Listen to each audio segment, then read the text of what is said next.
నా ప్రభు అయిన యేసుక్రీస్తు నామమున మీ అందరికీ శుభములు కలుగును గాక. ఆమేన్.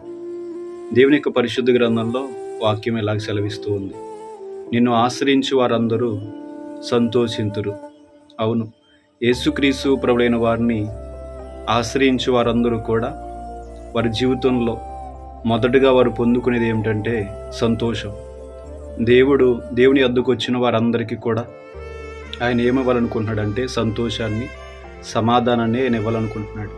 ఈ రోజుల్లో చాలామంది వారి జీవితాల్లో ఎన్నో ఆస్తి అంతస్తులు కలిగి ఉన్నప్పటికీ, మంచి మంచి ఉద్యోగాలు కలిగి ఉన్నప్పటికీ వారికి లేనిది ఏమిటంటే సంతోషం.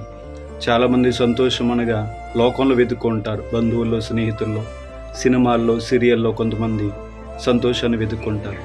కానీ యేసుక్రీస్తుని నమ్ముకున్న వారందరూ కూడా నిజంగా ఆయన సన్నిధిలోనికి ఏకీవించినట్లయితే వారు నిజంగా చాలా సంతోషాన్ని అనుభవిస్తారు. దేవుడు మనందరిని దీవించును గాక. ఆమేన్.